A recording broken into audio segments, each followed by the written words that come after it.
Welcome to my channel, or welcome back to my channel if you've been here before. It's a channel where I look at my Pokemon card collection, talk about Pokemon cards, primarily focusing on the artwork. Today's video is a bit of a nothing, maybe.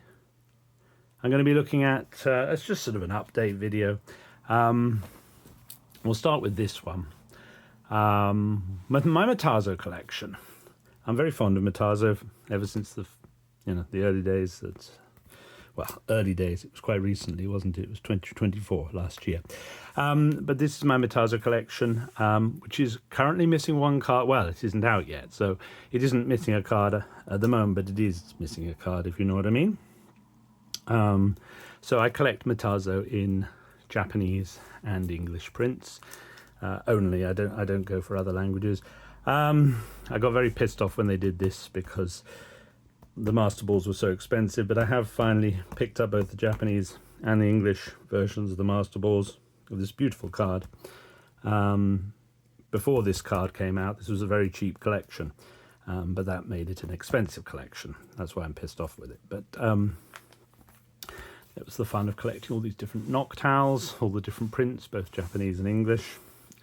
And this is where we're missing a card because I haven't got the reverse holofoil of the Weezing from Destined Rivals yet. I mean, obviously it's not out yet for a couple of weeks. No, this is what I really wanted to look at, which is my my favourite bit of my collection at the moment, because it gives me a lot of distraction. It's a real scavenger hunt, and it's affordable. It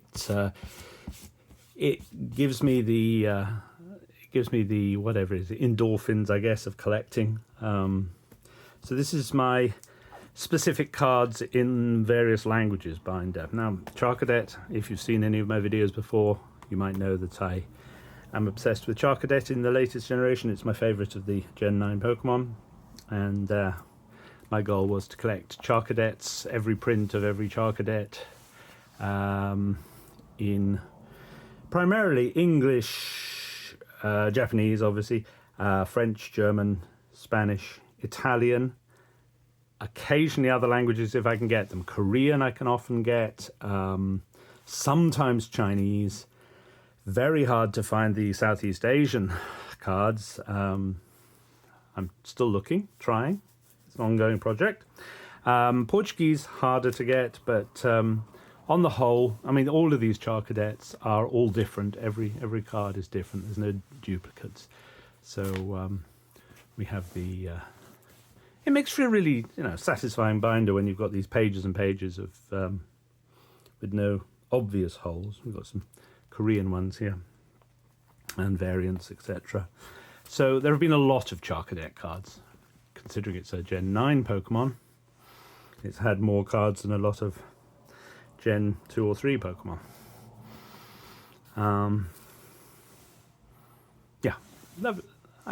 This binder gives me pleasure, and nothing here is an expensive chase card. It is all just hunting for these little tiny things, and sometimes I'm finding that some of the sellers don't want to bother sending cards. I make an order from, say, Italy, and they look at the order and they think, why is this guy buying 3 cards that cost 5 pennies? I don't want to send that. It's not worth my while. So I have a little bit of a problem with that. But most sellers are helpful. Love this one, particularly Takuyoya. And this is my favourite one, which is Korea. And hoping to expand this into other languages. This is my most expensive Charcadet card that I had to buy, which was the promo from Indonesia. So that's my Charcadets, but I've taken it further. So we've got another Korea here. We've got the Herdia.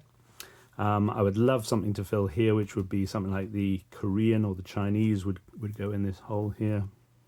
But in the following pages, you'll see we've got Japanese, English, French, German, Spanish, Italian, Terry Bark and Ponchien. Over here we've got Mastouf and Bisparck. This is by Keishin favorite Pokemons, you know, in my favorite Pokemon that I collect as a species, but also favorite artworks of them, sort of thing. We've got the Uninori Tauros here, and Tauros is known as Taurus everywhere, so. And then, of course, Arita's Great Tusk, which has different names in every language. Idaina Kiba. I'm not reading that properly. Idaina Kiba. Idaina Kiba. Fortivoire in French, Reisenzahn in German, Colmelago in Spanish, and Grandizan in Italian.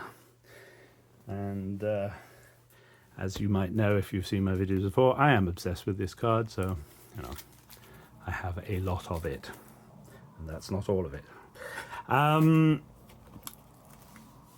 The amazing Kamanabe. I would love to fill this out with other languages if I can get any. I'm not sure what's available. I've got the Korean one here. I've got the Chinese one here. I've got the Portuguese ones here. But and then the regular European languages there.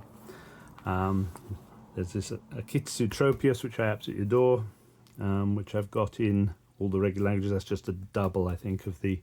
That's not a different print. Oh, it is a different print. It's a different numbered print of the Tropius in Japanese. So those are all different. Miyoshi's Rockruff is a big favourite of mine. Woofers and Rockabot. Love this card.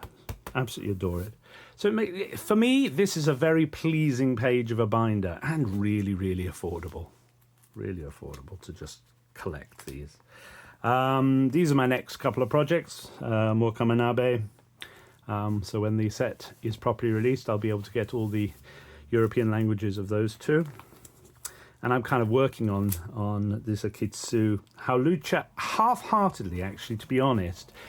And the reason being that in Japanese, it was in a special deck, and it was a holo, and it's got silver shiny borders, and it just looks beautiful. But every other print is a bit disappointing because they're not holos, and they've got horrible yellow borders, and they've got the horrible reverse foil from the Sword and Shield era, which I do not like. So I'm not sure whether I'm going to continue trying to collect the Hawlucha, simply because the aesthetics of the design of the card don't really appeal to me, other than that Japanese print, which is just beautiful beyond belief. I probably will. Atsuyuki's Tropius is a card I really loved from last. I like Uki's work a lot, and Tropius is one of my favorite Pokemon. So this is one that'll just tick over. I will fill in the French and the Italian reverse at some point, and maybe find a Asian language one to go in here. Maybe Korean or something would go in there if I can find it. So that page will probably fill in. But beyond that, I don't know what my next projects will be in these single cards. I think what I'm going to do moving forward is choose a card, a common or an uncommon, you know, something cheap and affordable that I love from each set, and just try and do a page of all the different languages that I can find. And maybe it doesn't appeal to you as a viewer, but to me as a collector, this is collecting. You know, this ticks boxes in my brain of what I want to achieve in collecting. Completism, presentation. It just looks nice in a binder to my eyes. Maybe it's not about cards being valuable. It's about cards just giving you pleasure, and this sort of thing really does give me pleasure. So, and I just, a piece of artwork like this of a Pokemon I love is very special to me. So there you go. That's a quick video for today, and I'll think of something to do next week.